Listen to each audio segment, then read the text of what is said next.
शुक्रवार को जैसा परफॉर्मेंस था सर, दो बड़े सपोर्ट लेवल्स है जिनका हम जिक्र कर रहे थे वो टूटे हैं। Now what? 8 और 11 मई को एक गैप छोड़ा था निफ्टी ने ऊपर की तरफ 24,125 का, क्लोज 24,000 का था, हाई 24,125 का, 126 का था। 26 मई को ऑलरेडी इस गैप के बेहद करीब पहुंच गया 24,090 के आसपास। तो मोटा मोटी अगर आप ये मान लें कि गैप भर गया तब तो भर गया, और अगर आप सोचते कि नहीं 35 पॉइंट से गैप बाकी है तो फिर 24,125 के ऊपर अब तक बंद तो नहीं हो पाया है।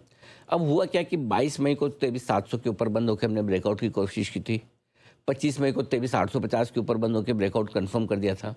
उसके बाद उसके ऊपर ही बंद हो रहे थे। अब शुक्रवार को एक ही साथ दोनों ब्रेकआउट के लेवल एक ही दिन दौड़ धड़ाक से नीचे तोड़ दिए। ठीक है, 23,750 डीए में भी था, उसके नीचे ही बंद हुआ है। सो अब ये हमने ब्रेकआउट लेवल तोड़ तो दिया। अब 3 दिनों से ब्रेकआउट लेवल के ऊपर बंद हो रहे थे वो गलत था, या कल जो एक ब्रेकआउट लेवल के नीचे बंद होना वो गलत था। इसलिए आज का सेशन मेक और ब्रेक है। आज की क्लोजिंग कहाँ होती है, ज़्यादा से ज़्यादा कल तक की मान लो जो वीकली एक्सपायरी है, ये तय करेगी बाजार का मूड माहौल।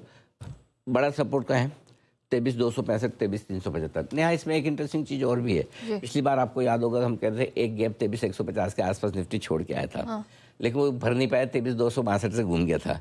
अब पता नहीं ऊपर 24,125 का एक गैप बाकी है, नीचे 23,150 का बाकी है। इस रेंज में फुल टाइम पास चल रहा है। तो हम क्या करेंगे, हम 23,150, 23,350 की रेंज में आएगा, वहाँ पर हम खरीदारी के बारे में सोचेंगे।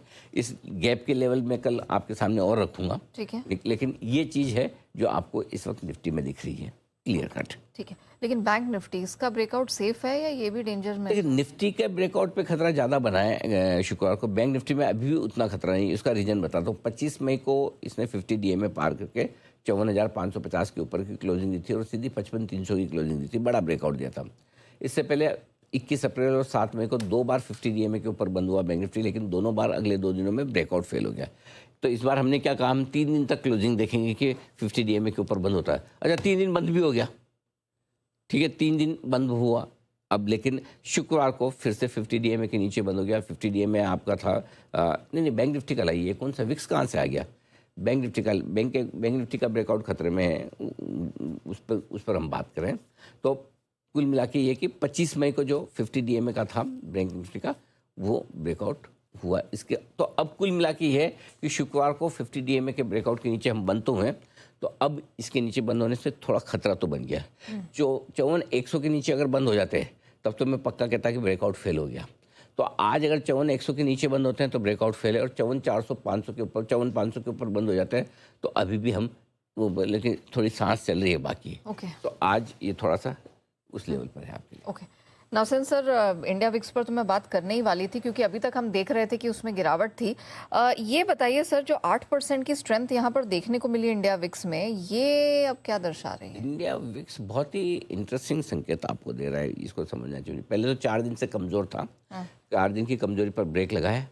8% चढ़कर बंद हुआ है 16-19 पर, ठीक है। इंट्राडे में इसने 2 महीने का लो बनाया 1459 पर, और उसके बाद आई तेज रिकवरी। 100 डीएमए के आसपास इसने 1555 पे हाई बनाया इंट्राडे में, लेकिन पार नहीं हुआ। अब लगातार तीसरे सेशन 16.7 के नीचे बंद तो हो रहा है, और अब इसके ऊपर बंद हुआ अगर 100 डीएमए के ऊपर, जो कि आपका 1670 है, कल आज 1620 पे बंद हुआ था शुक्रवार को, तो आज इसकी क्लोजिंग अगर 100 डीएमए के ऊपर होती है तो फिर बाजार में गिरावट का डर बढ़ सकता है। अभी तक विक्स ने गिरावट बढ़ाने के संकेत नहीं दिए, नहीं दिए, तो विक्स से अभी डर नहीं है। निफ्टी ने ब्रेक लेवल तोड़े, बैंक निफ्टी मेक और ब्रेक लेवल पे, विक्स अभी भी पॉजिटिव साइड पर है। ये 3 दिन। ओके, चलिए, तो ये तो हाल रहा विक्स का। सर, अब आईटी स्टॉक्स, इस पे ज़रा फोकस कर लेते हैं। किन लेवल्स पे बेचा जाए, क्योंकि लगातार बार बार हमने इसमें जो टर्न अराउंड है उसको पकड़ा और हमने सतर्क किया आईटी स्पेस को लेकर। अब इसमें क्या व्यू बन रहा है सर? आईटी इंडेक्स में 1 महीने का हाई बनाया है हमने 29,747 का शुक्रवार को, 29,750 मान लो राउंड फिगर में, ठीक है। और ये बिक वाली की परफेक्ट रेंज थी। मजे की बात देखिए, इस रेंज से इंट्राडे में ही 0.3% घट गया। सोचो, यहाँ 29,750 का हाई बनाकर सीधा 29,800 पर 29,000 के आसपास आ गया, 28,900 के आसपास आ गया। 2 महीनों से ऊपर की रुकावट की रेंज है 29,000 से 600 से लेकर 30,000 की। 19 मई को हमने अलर्ट किया था इस रेंज में रुकेगा। शुक्रवार को फिर मैंने अलर्ट किया था, आपको याद है शुक्रवार को विप्रो का एडीआर 18% ऊपर। 18% मैंने कहा आज गोल्डन चांस है, विप्रो के एडीआर के चक्कर में आपका आईटी इंडेक्स ऊपर आएगा और आपको खरीदना नहीं बेचना है। और एग्जैक्टली आप देखिए 29,600 और 29,900 की रेंज भी दी थी कि बेचने की परफेक्ट रेंज, इसके बीचों बीच 29,750 पे हाई बनाकर सीधा 29,000 28,900 तो शुक्रवार को ही आ गया। क्लियर कट है 800 पॉइंट की जो गिरावट इंट्राडे में हुई आपके सामने। नई और बड़ी तेजी आईटी इंडेक्स में 30,000 के ऊपर बंद होने पर ही होगी, तब तक हम तेजी नहीं करेंगे, ऊपर में बेचेंगे। क्लियर है। और 29,600 29,900 जब भी आएगा हम बेचेंगे। 30,000 के ऊपर बंद हो, अब खरीदना कब है? हाँ। समय आने पे बताया जाएगा। अच्छा। जब अच्छे लेवल पे आ जाएगा हमें लगेगा इस लेवल पे खरीदना है, हम फिर बताएंगे। क्योंकि हमने पहले 8% 9% की एक बढ़िया तेजी आईटी में ले ली और आगरा और ऊपर में प्रॉफिट बुक करने की भी राय दी। और शुक्रवार को आप देखिए इंट्राडे में क्या खतरनाक मूव दिया, मतलब जो खुला, जो 29,750 का हाई बना है, एकदम परफेक्ट बिकवाली का मौका मिला। बिल्कुल, एब्सोल्युटली।